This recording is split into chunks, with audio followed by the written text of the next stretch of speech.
샬롬. 오늘 2025년 첫째 주일입니다.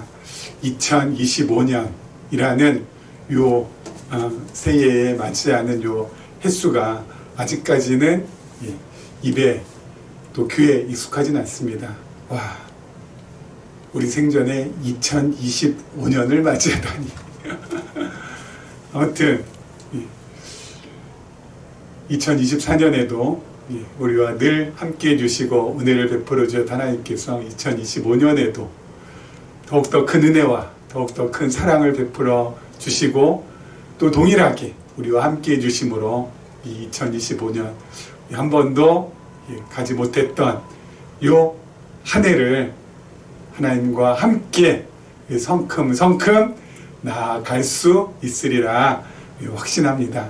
2025년에도 하나님의 은혜와 사랑이 풍성히 우리 안에 거하기에 정말 진심으로 바라마지하지 않습니다. 지난 시간에 이어서 계속해서 우리 창세기 말씀을 또 함께 살펴보는데요. 살펴보기 전에 오늘은 우리 교회가 우리 계시적인 관점에서 성경을 해석하고 또 삶에 적용하는 교회입니다. 그리고 또 매년 초마다 이 계시적인 관점에 대해서 우리가 다시 한번 생각해보고 늘 우리 짚어보고 그렇게 지나가는 시간을 함께 가졌었는데요. 올해도 변함없이 한결같이 우리 계시적인 관점 무엇인지에 대해서 우리 한 12가지로 요약을 해놨는데요. 그 중에서 오늘 우리 몇 가지를 먼저 우리 확인하고 넘어가도록 하겠습니다. 여러분, 계시적인 관점에서 성경을 해석하고 또 삶에 적용하고 이렇게 하나님 앞에서 아름답게 나아가는 교회는 아마 서울 하늘 아래 우리 교회가 유일하지 않을까라는 그런 생각을 한번 하게 됩니다. 그래서 참 감사하기도 하고 그래서 개인적으로는 이 두 어깨에 짐도 있습니다. 이 두 교회만 돼도 좋겠는데, 세 교회만 돼도 좋겠는데 하늘 아래, 서울 하늘 아래 딱 한 교회밖에 없기 때문에 이 심적인 짐이 분명히 있는 건 사실이지만은 하나님 바라보면서 우리 나아가면은 되지 않을까라는 생각에 그 짐을 조금씩 내려놓게 됩니다. 우리 계시적인 관점, 성경을 해석한다고 했는데 도대체 어떻게 성경을 해석하는가에 대해서 우리 함께 먼저 우리 살펴보도록 하겠습니다. 우리는 하나님 중심으로 성경을 해석합니다. 그렇죠? 하나님 중심으로 성경을 해석을 합니다. 하나님 중심으로 성경을 해석한다는 것은 사람 중심, 인간 중심으로 성경을 해석하지 않는다라는 것이고, 그럼 인간 중심으로 성경을 해석하는 것이 뭐냐? 첫 번째가 기복적으로 해석하는 것, 두 번째가 율법적으로 해석하는 것, 그리고 세 번째가 신비적으로 해석하는 것이 바로 인간 중심으로 성경을 해석하는 겁니다. 그래서 기복적으로 우리는 성경을 해석하지 않습니다. 이렇게 하면 복 받습니다. 저렇게 하면은 정말 큰 복이 따를 것입니다. 여러분, 이렇게 해서 우리 모두 함께 복 받읍시다. 이렇게 우리 하지 않습니다. 저렇게 하면 복 받지 못 삽니다. 이렇게 하면 복 받지 못합니다. 이렇게도 안 합니다. 그렇죠? 왜요? 성경은 기복을 말하고 있지 않습니까? 성경은 기복을 말하고 있지 않습니까? 말하고 있지 않으니까. 우리가 뭔가 열심히 지성을 하면은 하나님께서 감동하셔서 우리에게 뭔가 떡고물이라도 주시는 그런 하나님이 아니시니까. 그럼 성경은 뭡니까? 이미 하나님께서 주실 거 전부 다 주셨어요. 우리는 그 주신 것에 대해서 감사하며 그리고 만족하며 자족하며 살아갈 뿐이라는 것이죠. 아니, 하나님께서 뭐 주신 게 뭐가 있습니까? 저한테는 아무것도 뭐 손에 잡히는 거 없는데요. 당연히 잡히는 게 없죠. 왜요? 손에 잡히는 그 모든 것보다도 훨씬 더 귀한 것을 하나님께서 주셨으니 무엇입니까? 자신 독생자 외아들 예수 그리스도 우리에게 내어주셨잖아요. 그렇죠? 그리고 그 예수 그리스도를 통하여서 우리가 하나님의 자녀가 되게 해주셨잖아요. 그래서 우리가 하나님의 자녀로서 하나님 나라를 상속받고 그 하나님 나라에서 앞으로 영원토록 왕노릇 하게끔 하나님께 해주셨잖아요. 다 주셨어요. 우리가 몰라서 그렇지. 다 주셨어요. 그리고 우리는 율법적으로도 해석하지 않습니다. 율법적으로도. 그렇죠? 여러분 이렇게 해야 된다, 저렇게 해야 된다, 이래야 된다, 저래야 된다. 제가 그렇게 하지 않잖아요. 뭐 율법이라는 건 도덕 교훈이죠.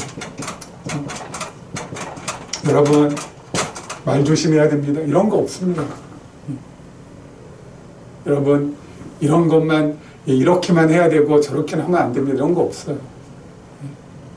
우리는 도덕 교훈이나 율법적으로 성경을 보지 않습니다. 그러면 어떻게 보나요? 율법 도덕 교훈이 아니라 하나님의 은혜와 하나님의 사랑을 깨달은 만큼 어떻게 돼요? 하나님의 은혜와 사랑을 깨달은 만큼 그 은혜와 사랑이 내 안에서 이게 막 감동이 되어서 기쁨과 감사와 평안이 솟구치고 그래서 나로 하여금 어때요? 하게끔 만들어요. 자원하게끔 내 원해서 하게끔 시켜서 하는 게 아니라 율법이 이래서 해서니까 이렇게 해야 돼서 하는 게 아니라 규범 때문에 하는 게 아니라 우리 스스로 정말 자원해서 하게 된다고요. 누가 시켜서 하는 게 아니라 누가 하라고 해서 하는 게 아니라 내가 좋아서 한다고요. 그렇죠? 그리고 심리적으로도 해석하지 않습니다. 우리는 그렇죠? 환상을 보내, 예언을 보내, 또는 앞으로 앞일이 어떻게 되네, 뭐 예언이죠 이게, 방언을 하네, 뭐 이런 거 없습니다. 예. 우리는 그렇게 해석하지도 않아요. 예. 흥분을 시켜가지고 사람으로 하여금 감정을 갖다가 그냥 불러일으켜가지고 황홀경에 빠지거나 그렇지 않습니다. 모든 신비한 이렇게 하면 병났습니다. 여러분 오세요. 안수기도 해주고 이것도 전부 다. 그렇죠? 우리는 뭐예요?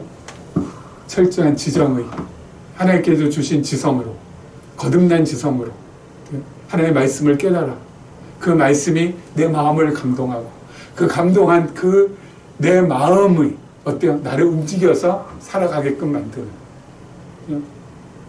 이거예요. 이거 황홀경에 빠져가지고 이게 아니라 하나님 중심으로 해석한다는 건 바로 요걸 말한다는 거. 하나님 중심으로 해석한다는 거. 특별히 오늘 보니까 하나님 중심으로 해석하되 왜 성경을 전체적 맥락적으로 해석한다고 합니다. 그렇죠? 계시록의 관점에서 성경을 전체적으로 맥락적으로 우리는 해석할 수밖에 없어요. 왜요? 성경이 전체의 한 흐름, 한 맥락으로 되어 있기 때문에. 그리고 그 한 흐름과 한 맥락은 바로 뭐예요? 하나님을 계시하고 있기 때문에. 그렇죠? 늘 말씀드리지만 구약성경 세 가지로 우리가 나눌 수 있죠. 역사서, 그리고 시가서, 선지서, 그리고 신약성경은 사복음서와 사도행전부터 시작해서 계시록까지. 역사서에서는 구약성경은 주로 성부 하나님을 계시하고요. 사복음서는 성자 하나님, 그리고 사도행전부터 계시록까지는 성령 하나님을 계시하는 말씀. 이렇게 한 흐름으로 되어 있어요. 성부, 성자, 성령 하나님. 그렇죠? 특별히 역사서에서는 언약하시고 그 언약을 이루심을 통하여서 성취를 통하여서 무엇을요? 하나님의 존재를, 그렇죠? 하나님의 존재를 계시하고 있고요. 그리고 두 번째 시가서에서는 바로 뭐예요? 하나님의 성품을, 그리고 선지서에서는 하나님의 사역을, 그렇죠? 사복음서는요, 성자 하나님이신 예수 그리스도의 직임, 마태복음은 직임을 중심으로, 마가복음은 신분을 중심으로, 누가복음은 사역을 중심으로, 요한복음은 본성을 중심으로 예수가 그리스도이심을 밝혀줘서 우리로 하여금 성자 하나님이 누구신가를 알게 하고 깨닫게 하고 믿게 하시는 말씀이라는 것. 사도행전부터 계시록까지는 성령 하나님인데, 그러면 사도행전부터 계시록까지의 내용, 사도행전은 교회의 설리, 그리고 로마서부터 시작해가지고 로마서부터 시작해서 에베소, 빌립보, 로마서부터 시작을 해서 어디까지요? 빌레몬까지. 무엇을요? 교회의 양육. 빌레몬이 아니네요.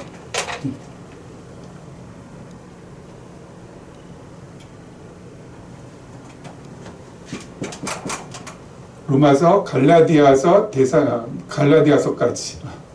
로마. 그 다음에 어디요? 빌립보서부터 시작해서 저도 이제 한 해가 더 지나감에 따라서 저의 기억력이 자꾸 쇠퇴함을 느낍니다.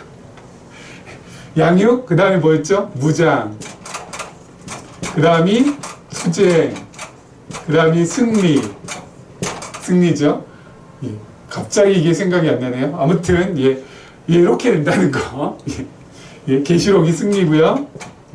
그리고 그 이전에 투쟁, 그리고 무장, 그리고 양육, 설립, 이렇게 진행이 된다는 거. 그래서 교회를 통하여서 성령 하나님, 그렇죠? 교회를 통하여서 성령 하나님. 여러분, 제가 잘 기억이 나지 않는다고 해도 여러분, 그냥 여러분이 한번 찾아보시면, 이전 걸 찾아보시면은 그대로 나옵니다. 아셨죠? 로마서부터 어디까지요? 로마서, 그 다음이 갈라디아, 그 다음이 그 다음에 생각이 안 나요. 야, 이거 참 희한하네요. 그렇죠? 참, 아무튼 이제 저도 다 되어가나 봅니다. 그렇죠? 이렇게 아무튼 있습니다. 자, 그렇게 해서 성부, 성자, 성령 하나님을 계시하는 한 맥락, 한 전체적으로 이렇게 진행된다는 것을 여러분들이 좀 확실하게 알아두시면 좋겠고, 이 맥락을 따라서 성경은 어때요? 하나님의 계시라는 거. 그래서 계시적인 관점에서 이렇게 성경 우리가 해석한다라는 것입니다. 그리고 세 번째, 구약은 모형적, 신약은 실체적으로 해석한다는 거. 그렇죠? 구약은 늘 그냥 다이렉트로 우리에게 적용하지 않고 예수 그리스도를 통하여서 우리에게 적용이 됩니다. 그러면 역사서에서 하나님의 존재를 밝혔듯이 언약과 성취를 통하여서 여러분, 이 역사서에서 밝힌 성부 하나님의 언약과 성취를 통한 자기 존재는 자기 존재를 갖다 우리에게 밝혀주듯이 신약에서 뭐예요? 예수 그리스도께서 언약하시고 성취하심을 통하여서 자기 자신이 지금도 살아계심을, 지금도 현존해 계심을 갖다 우리에게 밝혀준다는 것이죠. 예수님께서 약속하신 건 무엇입니까? 그의 나라, 그리스도의 나라를 예수님께서 약속하셨거든요. 그렇죠? 그리고 그리스도의 나라, 구체적으로 이 땅에 적용되는 건 뭐죠? 이게 교회죠. 교회를 하나님께 예수 그리스도께서 약속하시고 그 교회가 계속 성도들의 신앙의 고백 위에 지금까지 계속 세워져 감을 볼 때 뭐예요? 그 약속이 이루어지고 진짜 예수 그리스도께서 하나님의 우편에서 아직도 우리를 다스리고 계시구나. 정말 예수 그리스도는 살아계신 분이시구나라는 것을 우리가 확인할 수 있는 것이고요. 자, 그리고 성품은 뭐예요? 하나님의 5대 성품은 5가지 성품. 그렇죠? 하나님의 5가지 성품은 그대로 예수 그리스도의 성품으로 적용할 수가 있죠. 그렇죠? 그리고 선지서에 나오는 하나님의 사역은 예수 그리스도의 사역. 선지서에 나오는 하나님의 사역은 뭐야? 싸매시고 때리시고 다시 싸매시고 흩으시고 다시 모으시고 허무시고 다시 세우시고. 그렇죠? 예수 그리스도께서 하신 사역 가운데 가장 중요한 사역은 구속사역, 죽으시고 다시 부활하시고. 그렇죠? 이렇게 구약의 내용을 예수 그리스도를 통하여서 우리에게 적용할 수가 있는 거죠. 예수 그리스도를 통하여서 예수님으로 우리가 받아들일 수가 있는 거죠. 구약은 모형, 신약은 실체. 그렇죠? 자, 그 다음에 믿음은 산물이 아닌 선물이라는 거. 이 산물이라는 건 뭐냐면, 제가 왜 산물이라는 표현을 썼냐면, 산물은 뭐예요? 내가 막 생산해내는 것이라는 것이죠. 여러분, 믿음이라는 건 내가 생산할 수 있는 것이 절대 아닙니다. 내가 믿습니다. 아무리 해봤자 소용없습니다. 왜요? 위로부터 주어져야 되는 것이니까. 그렇죠? 여러분 믿습니까? 아멘. 해봤자 여러분 소용없다고. 왜요? 진짜 위로부터 주어지지 않고 그냥 내가 자가 발전해서 하는 아멘은 소용없는 거예요. 그렇죠? 특별히 가이사랴 빌립보에서 예수님께서 제자들에게 사람들이 나를 누구라 하느냐 했을 때 어떤 애는 예레미야라고도 하고 엘리야라고도 하고 어떤 이는 세례 요한이라고도 하고 어떤 이는 뭐 이렇다 저렇다 하는데 그럼 너희들은 나를 누구라고 하냐 했을 때 베드로가 뭐라고 했어요? 주는 주는 그리스도시요 살아계신 하나님의 아들입니다. 라고 고백하잖아요. 주는 또 중요하죠.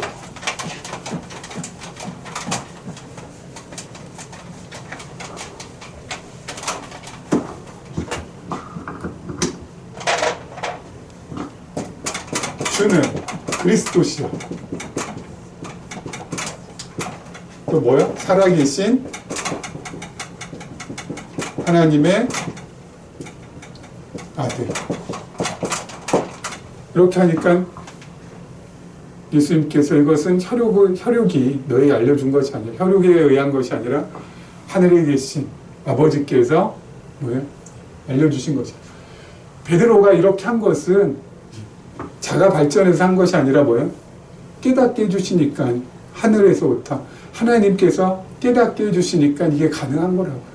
여러분, 그냥 이거 주는 그리스도시요 살아계신 하나님의 아들입니다. 이걸 갖다 그냥 주술적으로 주문을 외우듯이 그렇게 반복한다고 해서 우리가 믿음이 우리에게 생기는 게 아니라 깨닫게 해주셔야 돼요. 여러분, 베드로가 주는 그리스도시요 살아계신 하나님의 아들입니다라고 고백한 것, 예수님 앞에서 이렇게 고백한 것이 이게 무슨 주문 외우듯이 그냥 몸이 이렇게 툭 하면 그냥 주문 외우듯이 이렇게 딱 된 겁니까, 이게? 네? 아니잖아요. 주는 그리스도시요 살아계신 하나님의 아들입니다는 하나님께서 깨닫게 해주신 건데, 그럼 하나님께서 주는 누구예요? 예수님. 예수님은 그리스도라는 것을 깨닫게 해주신 거예요. 예수가 왜 그리스도인가? 예수가 왜 그리스도인가?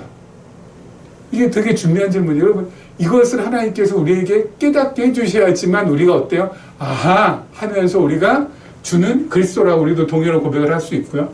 또 중요한 거, 살아계신. 그냥 하나님의 아들입니다라도 아니라 중요한 부분, 살아계신. 이게 중요하죠. 하나님이 살아계시다라는 것을 베드로는 어떻게 알았을까? 깨닫게 해주셨으니까, 하나님께서. 우리도 깨닫게 해주시니까 하나님이 정말 살아계시다라는 것을 우리가 확인하고 알고 믿을 수가 있는 것이죠. 그래서 여러분, 믿음이라는 것은 내가 막 생산해내는 것이 아니라 위로부터 주어져야 돼요. 위로부터 주어질 때 가장 첫 번째 뭐예요? 깨닫게 해주시고 알게 해주시고 그리고 나서 뭐예요? 믿게 해주시는 겁니다. 깨닫고 알고 믿게 해주셔야지 그게 믿어지게 되는 것이죠. 내가 믿습니다. 수백 번, 수만 번 외친다고 해서 이게 믿어지게 되는 것이 아니라. 베드로가 이렇게 고백했다는 건 뭐예요? 깨달아졌으니까, 알게 됐으니까, 믿어졌으니까 이게 고백이 나오는 거예요. 당신은 정말 그리스도십니다. 왜? 예수님과 함께하면서 모든 행적들을 보니까 구약의 언약대로 모든 것들을 어때요? 이루어 가시는 거 보니까 살아계신 정말 하나님의 아들입니다 라고 했을 때 하나님 정말 살아계신 거 어떻게 알았을까요?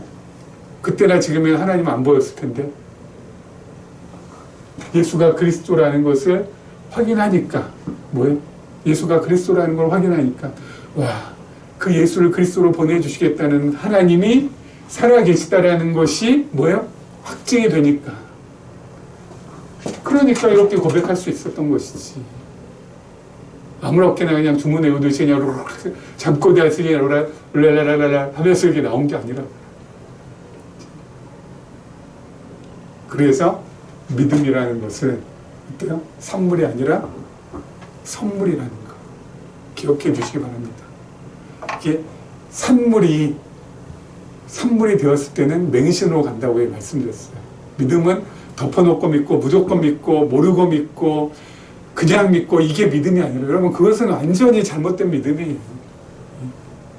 그거는 어떻게 보면 믿음이라고도 할 수도 없는 것이죠. 믿음이라는 건 뭐예요? 하나님께서 깨닫고 하나님께서 알게 해주시고 나서 우리로 하여금 믿게 해주시는 것이 그게 진짜 믿음이지. 전혀 모르는 상태에서 무조건 믿어. 그냥 믿어. 덮어놓고 믿어. 그건 믿음이 아니에요. 그거는 맹시입니다. 맹자 무슨 맹자? 눈멀 맹자라고 했잖아요. 눈먼 거. 그렇게 그러면 맹신으로 들어가게 되면은 그 맹신에 빠진 사람은 그 맹신에 빠진 사람 어때요? 맹신으로 빠지게 한 그 사람에게 조종당하기 너무 쉽다고요. 그렇죠? 맹신에 빠지게 한 그 사람한테 조종당하기가 너무 쉬워. 이렇게 하면 이렇게 하고 저렇게 하면 저렇게 하고. 한국교회의 가장 큰 문제 중에 하나가 바로 맹신이라고 저는 생각하거든요. 아니요. 알고 믿고 깨닫고 믿고. 그렇죠? 이게 중요해요. 알고 믿고 깨닫고 믿고. 자, 그 다음이 다섯 번째, 율법은 예수 그리스도의 십자가로 가는 초청장이라는 거. 이거 뭐 늘 말씀드렸죠. 율법을 하나님께서 이스라엘 백성들한테 주실 때 지킬 줄 알고 주셨다고요? 지키지 못할 줄 알고 주셨다고요? 지키지 못할 줄 알고 주셨어요. 시내산에서 모세를 통해서. 근데 지킬 줄도 못할 율법을 왜 주셨을까요? 지키지 못할 율법을 지키라고 주셨어요? 말도 안 되는 거잖아요. 지키지 못할 율법 왜 주셨어요? 그러면 율법을 지키라고 주신 것이 아니라 율법을 통하여서 뭐야? 나는 율법을 지킬 수 없는 존재라는 걸 깨닫게 하기 위해서 주신 거예요. 예? 1계명부터 10계명까지 나는 전혀 지킬 수 없습니다. 아무리 발버둥 치고 아무리 노력하고 아무리 애써도 나는 지킬 수 없습니다. 고로 나는 죄인입니다. 요거 하나님께서 원하시는 거죠. 죄인입니다. 하나님, 나는 마음을 다하고 뜻을 다하고 정성을 다해서 섬길 수 없습니다. 왜요? 나밖에 모르는 죄인이 어떻게 하나님을 사랑한다 하겠습니까? 내 이웃을 내 몸과 같이 사랑한다고요? 말도 안 되는 소리입니다. 내 몸 하나 얼마나 끔찍히 위하는 나인데, 얼마나 이기적이고 자기중심적인 나인데 이탈심이 나온다고요? 말도 안 됩니다. 1계명부터 10번째 그 어떤 계명도 지킬 수 없는 죄인입니다. 이거예요. 지킬 수 없다라는 것을 인정하라는 겁니다. 왜요? 그걸 인정하지 않으면은 어떻게 돼요? 그냥 죄인으로 죽을 수밖에 없는 거죠. 근데 그걸 인정하게 되면 어떻게 돼요? 그 다음에 나오는 성막으로 가는 겁니다. 재물 가지고 제사장에게 가서 뭐예요? 제사를 드리는 겁니다. 번제를 드리는 겁니다. 속죄제를 드리는 겁니다. 그럴 때라야 뭐예요? 하나님의 은혜와 사랑이 그 마음에 담기게 되고, 담긴 만큼 아까 말씀드린 것처럼 감사와 기쁨과 평안을 가지고 자원하는 마음으로 조금씩 선도 행하고 사랑도 하고 희생도 하고 봉사도 하고 헌신도 하게 되는 것이죠. 신약시대 때는 뭐예요? 우리도 똑같아요. 우리에게도 똑같이 율법이 있습니다. 그 율법을 통해서 뭐 하는 거라고요? 지키라는 거야? 아니요. 율법을 통해서 나의 죄인됨을 깨달으라는 거. 내가 얼마나 죄인인지를 깨달으라는 거. 그래서 깨달았으면은 골고다 언덕에 있는 예수 그리스도의 십자가 앞으로 달려가는 겁니다. 그 예수 그리스도의 십자가 앞에서 나의 죄를 고하고 십자가의 은혜와 사랑을 마음에 담고 그 마음에 담은 은혜와 사랑을 가지고 내 마음 가운데 감사와 평안 회복한 감사와 평안이 회복이 되면 어떻게 돼요? 자원하는 거예요. 내가 원해서, 내가 좋아서, 내가 하고 싶어서 헌신도 하고 희생도 하고 사랑도 하고 봉사도 하고. 그렇죠. 그렇게 가는 것이 뭐예요? 우리의 아름다운 삶의 길이라는 것이죠. 이것은 율법을 지켜서는 절대 이룰 수 없는 겁니다. 우리가 율법을 지킬 수도 없고, 지킨다고 한다면 그건 완전히 위선이고, 율법을 지켜서 되는 것이 아니라 뭐라고? 율법은 나의 죄를 깨닫게 하는 거울과 같은 것이고, 죄를 깨달은 만큼 예수 그리스도로 가야 되는 것이고, 예수 그리스도께로 가서 은혜와 사랑을 덧입어야 되는 것이고, 은혜와 사랑을 덧입어서 뭐예요? 마음 가운데 정말 자원하는 마음으로 나아가는 것이라는 것을 잊지 않으셨으면 합니다. 자, 우리 계속해서 우리 창세기 말씀 보도록 할게요. 창세기 예, 지난 시간에 이어서 우리 15절이죠. 그가 요셉을 위하여 축복하여 이르되 내 조부 아브라함과 내 아버지 이삭이 섬기던 하나님, 나의 출생으로부터 지금까지 나를 기르신 하나님, 나를 모든 환난에서 건지신 여호와의 사자께서 이 아이들에게 복을 주시오며 이들로 내 이름과 내 조상 아브라함과 이삭의 이름으로 청하게 하시오며 이들이 세상에서 번식되게 하시기를 원하나이다. 자, 야곱이 요셉을 축복하면서요, 지나온 자신의 과거, 자신이 깨달았던, 자신이 확인받았던 그 하나님을 갖다가 표현합니다. 그게 세 가지로 표현하고 있죠. 첫 번째가 뭡니까? 조부 아브라함과 아버지 이삭이 섬기던 하나님이라고 합니다. 여러분, 여기서 섬기던이라는 것은 히브리어로 하면요, 할라카거든요. 할라카. 근데 이 할라카는 섬기다라는 의미보다는 함께 동행하다라는 의미가 더 강합니다. 그렇죠? 함께 동행하다. 섬기던보다는 함께 동행하다는 의미가 더 정확한 의미예요. 근데 왜 섬기던으로 번역을 했는지는 잘 모르겠어요. 함께 동행하는 아버지 이삭, 할아버지 아브라함과 함께 동행하셨던 하나님이요. 왜 하나님께서 동행하셨을까요? 아브라함과 그리고 아버지 이삭과 왜 함께 동행하셨을까요? 할아버지 아브라함은 180세, 그리고 아버지 이삭은 175세. 하나님께서 이렇게 동행하셨고, 그리고 야곱 지금 147세 동행하고 계세요. 하나님께서 왜 동행해 주실까요? 왜 아브라함, 이삭, 야곱 하나님께서 함께 동행하실까? 그 이유 간단합니다. 그 다음 절 보면 됩니다. 자, 그 다음 절에 뭐라고 돼 있어요? 나의 출생으로부터 지금까지 나를 기르신 하나님. 출생으로부터 지금까지 나를 기르셨다고 합니다. 여러분, 나를 낳아주시고 나를 길러주신 하나님이라는 거거든요. 여러분, 나를 낳아주시고 기르시는 분을 갖다 우리는 뭐라고 표현합니까? 부모님이라고 하죠. 부모님. 하나님이 부모님이라는 겁니다. 우리의 부모님. 하나님 우리가 아버지라고 하잖아요. 여러분, 자녀가 아무리 나이가 많다 할지라도, 자녀 나이가 70이고 자녀 나이가 80이야. 자녀 나이가 90일 수도 있죠. 아버지 살아계신데 자녀 나이가 90이면은 그 아버지, 그 부모님 연세는 얼마나 될지는 잘 모르겠습니다만, 우리가 볼 때는 와, 그러겠지만은 부모가 볼 때 자녀가 아무리 70이 넘고 80이 넘고 90이 넘었어도 부모가 볼 때는 뭐예요? 어린아이입니다. 그렇잖아요. 부모가 볼 때는 보호해줘야 될 대상이고, 그리고 돌봐줘야 될 대상으로 보인다. 부모에게 자녀는 자녀일 뿐이지 그 나이가 중요한 게 아니에요. 그렇지 않습니까? 80이든 90이든 자식은 자식이거든요. 그럼 부모는 어때요? 우리가 볼 땐 여든된 어르신인데, 우리가 볼 때 어르신이지만 여든된 분의 부모가 볼 때는 뭐예요? 야, 네 자식이 80이니까 어르신이 그렇게 보겠습니까? 90이 넘어도 자식은 자식이 돌봐야 되고, 그리고 보호해야 돼요. 그렇기 때문에 뭐예요? 함께 하는 겁니다. 아브라함, 아까 말씀드린 대로 180이에요. 그리고 아버지 이삭 175입니다. 우리가 볼 때는 와, 어르신 중에 어르신이네. 하지만 아버지신 하나님 볼 땐 뭐예요? 어린아이예요. 어린아이. 함께 하지 않으면 안 되는, 함께 동행해 주지 않으면 안 되는 하나님의 자식이라고요.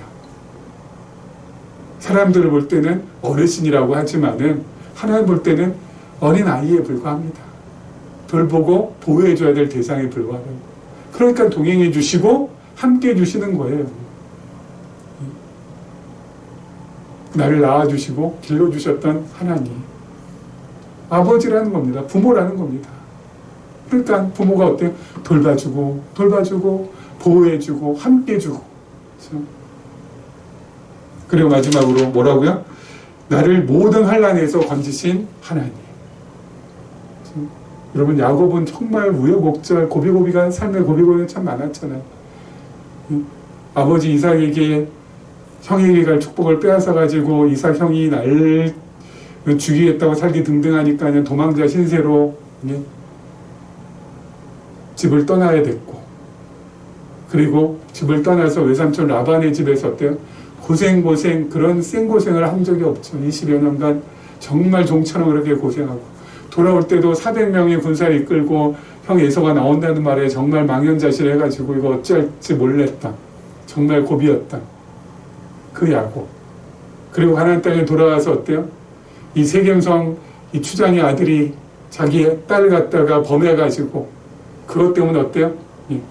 형들이 자기 아들들이 어때요? 그 세겜성 사람들 할례받게 한 다음에 가서 다 그냥 도륙하고 살육하고 끔찍한 살인의 현장이 벌어지고, 그래서 가나안 사람들이 우리 다 죽이려고 하면 뭐 진멸할 수밖에 없는 그런 위기. 그리고 정말 사랑했던 자기 아들 요셉이 짐승에게 뜯겨서 죽었다는 소식을 들었을 때 통곡했던 그 야곱. 정말 삶에 고비고비 우여곡절 정말 환난이 참 많았죠. 근데 뭐라고요? 그 모든 환난에서 건져주셨다고. 진짜 그렇잖아요. 외삼촌 라반의 집에서 그 생고생을 했지만 어때요? 결혼하고 거기에서 불을 일궈서 돌아왔고, 그리고 하나님께서 에서 형의 마음을 어때요? 누그러뜨려가지고 죽을 줄 알았는데, 형한테 죽임당할 줄 알았는데 어때요? 형과 정말 극적으로 재회하게 되고 화해하게 되고, 세겜 사람들 다 죽여가지고 가나안 사람들한테 몰살당할 뻔해 하나님께서 어때요? 가나안 사람들을 막아주셨고, 죽었다고 했던 요셉이 어때요? 애굽의 총리가 돼서 다시 재회하게 된, 그야말로 모든 환난에서 하나님께서 건져주셨다는 그 고백이 정말 어때요? 진실된 고백이잖아요. 그렇지 않습니까? 여기에서 중요한 건 바로 뭐예요? 중요한 것은 모든 환난, 모든입니다. 온 오브 댐이 아니라 에브리띵. 그렇죠? 모든 환난. 어떤 환난에서는 구해주시고 어떤 환난에서는 방치하시고, 그게 아니라 모든 환난. 에브리 환난. 그렇죠? 우리도 그렇습니다. 하나님께서 어때요? 우리 하나님의 자녀이기 때문에 우리가 나이가 아까 말씀드린 대로 뭐 얼마나 세상적으로 많다 할지라도 우리는 하나님 앞에 뭐예요? 어린 자녀예요. 보호받아야 될 대상, 돌봄을 받을 대상이 때 하나님께서 우리하고 어때요? 아버지 하나님께서 우리와 늘 함께 해주세요. 동행해 주세요. 동행하시니까 어때요? 든든합니다. 여러분, 아버지 있는 사람하고 아버지 없는 사람하고는 정말 천지 차이입니다. 어린아이에게 아버지가 없다, 아버지가 있다, 천지 차이 아니겠어요? 든든합니다. 안연합니다. 아버지한테 기댈 수 있고 의지할 수 있습니다. 너무 편하게 살 수 있습니다. 아버지 없으면 어렵습니다. 힘듭니다. 두렵습니다. 겁납니다. 그런 아버지 계시잖아요. 게다가 야곱처럼 뭐라고요? 모든 환난을 우리 건져주신다. 2025년 오늘에 이르기까지 우리에게도 어려움도 있었고 힘듦도 있었고 고비도 있었고 위기도 있었고, 하지만 어때요? 다 건져주셨잖아요. 그래서 여기까지 오게 됐잖아요.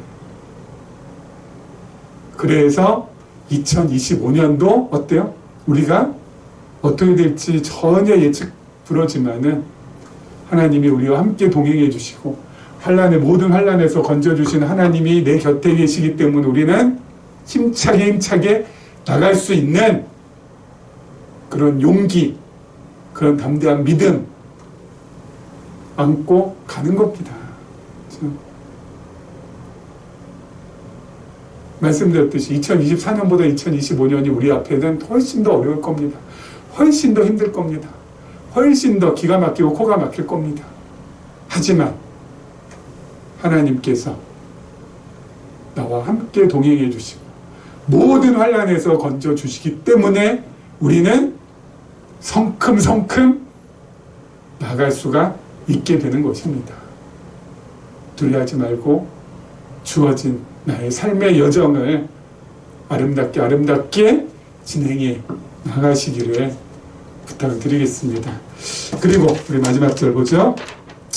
요셉이 그 아버지가 오른손을 에브라임의 머리에 얹은 것을 보고 기뻐하지 아니하여 아버지의 손을 들어 에브라임의 머리에서 므낫세의 머리로 옮기고자 하여 그의 아버지에게 이르되 아버지여 그리 마옵소서 이는 장자이니 오른손을 그의 머리에 얹으소서 하였으나 그의 아버지가 허락하지 아니하며 이르되 나도 안다 내 아들아 나도 안다 그도 한 족속이 되며 그도 크게 되려니와 그의 아우가 그보다 큰 자가 되고 그의 자손이 여러 민족을 이루리라 하고 그날에 그들에게 축복하여 이르되 이스라엘이 너로 말미암아 축복하기를 하나님이 내게 에브라임 같고 므낫세 같게 하시리라 하며 에브라임을 므낫세보다 앞세웠더라. 자, 요셉이 기뻐하지 않았다는 건 요셉이 싫어했다는 겁니다. 여러분, 야곱이 오른손으로는 장자의 머리에 얹어야 되는데 자꾸 어때요? 지난 시간에 말씀 어긋해가지고 소리를 어긋 얹어가지고 차자의 머리에다가 오른손을 얹습니다. 차자가 에브라임 머리에다가 자꾸 오른손을 얹어요. 그러니까 요셉이 기뻐하지 아니하였다. 싫어했다는 거. 장자의 머리에다 오른손을 얹어야지. 오른손은 장자잖아요. 이게 우선이라는 건데 자꾸 오른손을 둘째 에브라임 머리에 얹으니까. 근데 여러분 지난 시간에 말씀드렸잖아요. 이게 야곱 마음대로 복을 줄 수 있는 게 아니라고. 야곱은 축복의 통로일 뿐이지 축복의 주관자는 하나님이시. 하나님께서 에브라임에게 복을 주시겠다는 겁니다. 장자의 복을. 그러면 어때요? 손을 어긋해야 돼요. 어긋해서 얹어야 돼요. 야곱 마음대로 되는 게 아니에요. 요셉 마음대로 되는 게 아니에요. 하나님께서 그렇게 하시는 거예요. 왜 하나님께서 그렇게 하실까요? 지난 시간에 말씀드린 것처럼 하나님께서 창세전에 뜻하시고 계획하시고 정해 놓으셨으니까 그 뜻하시고 계획하시고 정한 대로 하나님께서 진행하시는 겁니다. 그걸 사람이 막거나 비틀거나 못하게 방해할 수 없다고요. 에브라임에게 그냥 장자의 권한으로 장자의 축복을 주는 겁니다. 하나님께서 정하신 대로. 야곱이 아무리 하려고 해도 안 되고 요셉이 아무리 애쓰려고 해도 그걸 어떻게 막을 수가 있겠어요. 에브라임 둘째가 장자의 복을 얻도록 하나님께서 정하신 대로 가는 것밖에는 방법이 없는 거예요. 여러분 세상 사람들은 어때요? 형만한 아우 없다고 하잖아요. 무슨 뜻입니까? 아우보다 늘 형이 낫다고. 왜요? 형이 일찍 태어났으니까. 아우보다는 경험도 많고 또 배운 것도 더 일찍이고 하니까 형이 경험과 지식이 풍부하니까 어때요? 아우보다는 늘 나을 수밖에 없죠. 그렇지 않습니까? 그런데 성경을 보면은 성경은 어때요? 반대인 경우가 참 많아요. 참 그 희한하죠. 성경은 반대인 경우가 참 많아요. 아우가 형이 앞서는 경우가 참 많아요. 오늘도 므낫세보다는 에브라임이 앞서고요. 이 야곱도 뭐예요? 형 에서보다는 동생인 야곱이 앞섰잖아요. 이스마엘보다는 이삭이 앞섰고. 참, 이게 다 왜 이렇게 된 거야? 하나님께서 정하시고 뜻하시고 하나님께서 계획하셨으니까 그대로 가는 겁니다. 성경에 보면은 그렇죠. 우리가 볼 때는 여러분 큰아들이 둘째 아들보다 훨씬 더 나을 때가 많아요. 우리가 볼 때는. 아까 말씀드린 대로 야곱하고 에서만 보대로 에서가 제가 볼 때는 인간적으로 훨씬 낫습니다. 아버지가 별미 먹고 싶다 하니까 사냥해서 별미 갖고 오는. 아버지 말씀에 잘 순종했잖아요. 야곱은 그거에 비해서 완전히 사기꾼, 도둑놈이죠. 그렇지 않습니까? 예. 우리가 볼 때는 에서가 훨씬 나아 보여요. 바른 사람처럼 보여요. 근데 하나님은 에서가 아닌 야곱. 누가 본 신호자 보면 탕자의 비유가 나오잖아요. 탕자가 큰아들이에요, 둘째 아들이에요? 둘째 아들이에요. 아버지 상속받을 재산 먼저 달라고 하면 아버지 돌아가지도 않았는데 이런 몹쓸 놈의 자식. 갖고 가서 사업을 잘하거나 열심히 선행할 그게 아니잖아요. 허랑방탕하고 가산 다 탕진하고 거짓골로 옵니다. 거기에 비해서 형은 어때요? 땀 흘리면서 수고하면서 아버지 곁에 묵묵히 자기에게 주어진 일을 합니다. 우리가 볼 때는 둘째보다는 형이 훨씬 나아 보여요. 근데 하나님께서는 어때요? 이 막나니 같은 둘째를 더 사랑하세요. 더 큰 사랑을 베풀어 주세요. 도대체 왜 그럴까요?